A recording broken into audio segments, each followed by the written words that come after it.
So this final structured episode of board reading, I wanted to, we've seen these four kind of methods for how to determine what we're going to do on a board. And what I think I really want to talk about in this last one is, putting it all together. We have these four methods. What is the meaning of this? What am I supposed to do with them?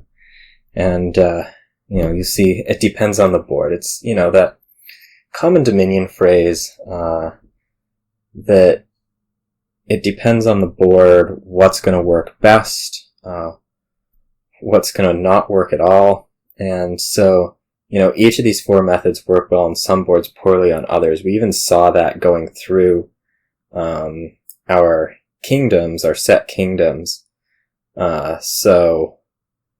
How are you going to make sure that you get the most important information out of whichever one gives that information and still draw on the key points of the other ones?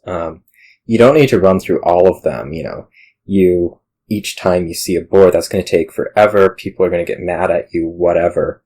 But you probably want to pick one of these four that you naturally use and then learn to identify boards where it's weak, and you should be looking at some of these other things that are other angles that you can approach kingdoms from.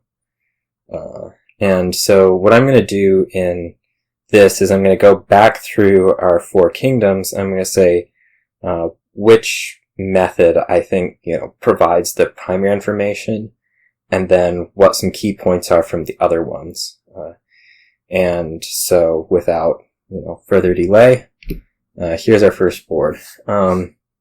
Here, I think, here and really a lot of base-only boards, our best method's going to be the looking for immediate returns. And in general, boards where you can get thin really fast, base has both chapel and sentry as really strong thinners, so getting thin really fast and seeing after that, kind of seeing what there is to see, is often good when it's an option. And so that's part of why this is so common on base only.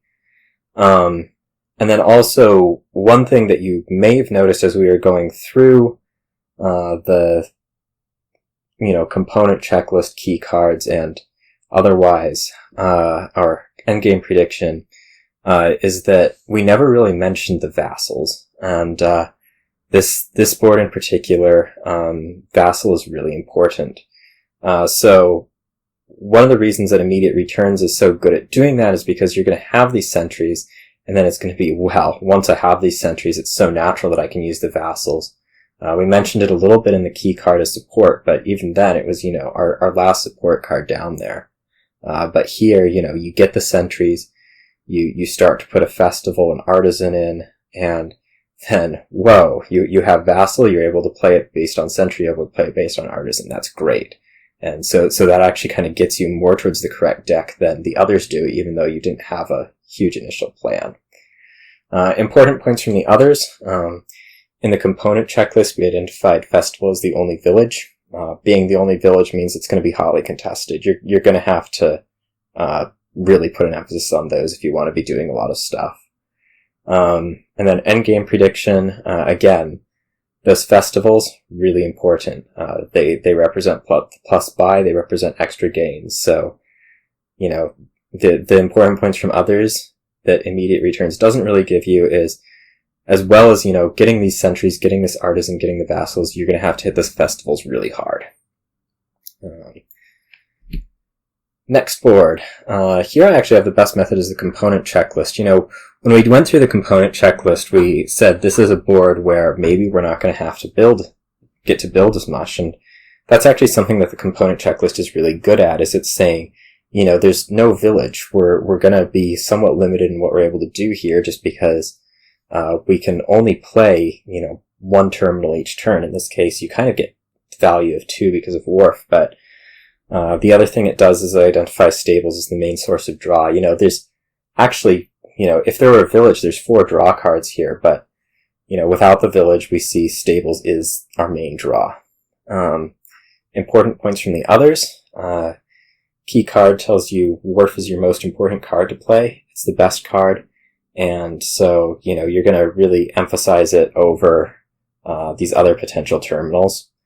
And endgame prediction, something that was really important that we got out of that, seeing that it's going to be a province ending, is that we have these certain threshold numbers that are good to build to, 16, 20, 21. And so that really tells you how far out I'm going to build before I start greening. So that's actually some place where endgame prediction informs when you're going to transition from mid to endgame. Alright. This board, level 7, best method is endgame prediction. You might be able to guess what I'm going to say the best one is for the last one, but it was sort of intended. I'm going to say the best method here is endgame prediction because it most directly informs your goals. You want to hit 8 a lot, you want to be able to spike 10 for Alliance. Spiking is going to mean that you're going to have to incorporate one of these draw cards. It's not just going to be get thin and add Fool's Gold, it's going to be get thin, add Fool's Gold, and getting a little extra spike in there. Rabble, Library, maybe even Bank, are all going to make it such that you can Alliance. One thing that I didn't mention in the earlier ones that I'm going to now is adding a bank can actually be really cool because if you hit a number like 17, you could potentially Traveling Fair, Alliance, top deck the 3 treasures, top deck a draw card, and then you're set to hit Alliance the next turn pretty well also. So that's something that's potentially, really good with this ability to spike. Important points from others. We saw in key cards there's nothing that's particularly strong here. So, you can build this heavy Fool's Gold deck without worrying a whole lot. This also is going to push things that produce a lot of money just by themselves. So that's Fool's Gold. And immediate returns kind of gives us our start of the game, which is get thinned down. And again, that's something that endgame prediction doesn't give a whole lot of. In this case, it actually gives a lot more of it than probably usual because it's saying you're going to want to spike with lots of Fool's Golds, and the way that you get lots of Fool's Golds is you get thin.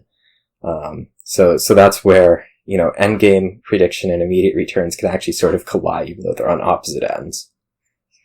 Alright, going to the last board. Best method here, as you may have guessed, is keycard identification. We identified Merchant Guild. It's a key source of coins and buys.